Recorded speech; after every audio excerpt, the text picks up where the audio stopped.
আসসালামু আলাইকুম। কেমন আছেন সবাই? আশা করি ভালো আছেন। তো যারা বাজে পাখি পালতেছেন বা পালতে চান তাদের জন্য এটা একটি ইম্পর্টেন্ট বিষয়। অনেক সময় আমাদের পাখি আমাদের ঘরে অসুস্থ হয়ে যায়, কিন্তু তাদেরকে আমরা ভালো মতো খাবার দিই, ভালো মতো সব কিছু করি, টেক কেয়ার করি।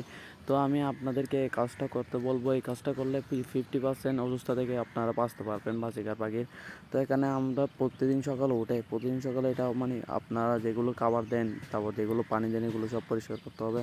আর যেগুলো ময়লা মানে যেগুলো করছে এটা 2 দিন পরে পরেও করতে পারবেন, সমস্যা নাই, কিন্তু এগুলো সব পরিষ্কার করতে হবে। দেখেন আমি যেরকম করতেছি, সব প্রতিদিন সকালে উঠে কাজটা করতে হবে একটা একটা করে। মানে ও যেগুলো মানে এখানে পটি করছে এগুলো সব ময়লাগুলো পরিষ্কার করে ফেলতে হবে এখান থেকে। ময়লাগুলো পরিষ্কার করলে কি হবে, এই যেগুলো ময়লাগুলো মানে ও আর খাবে না, এগুলো আর ওর থেকে মানে হজম হবে না।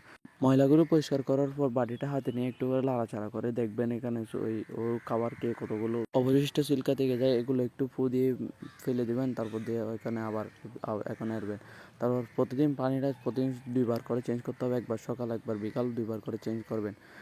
আমি প্রতিদিন করি। আর এই যেটা দেখতেছেন এটা 2 দিন পর পর যে ও যেখানে বিষটা মানে ও যেখানে পটি করে এটা 2 দিন পর পর একবার করলে সাফ করলে হবে, সমস্যা নাই।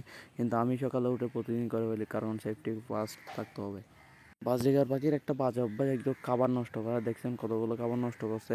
কাজটা যদি আপনারা নিয়মিত করেন, ইনশাল্লাহ পাখি অসুস্থ হবে না। যদি ভিডিও ভালো লাগে একটা লাইক, একটা শেয়ার করে একদম সাবস্ক্রাইব ফলো করে রাখবেন। Tata, bye bye, see you.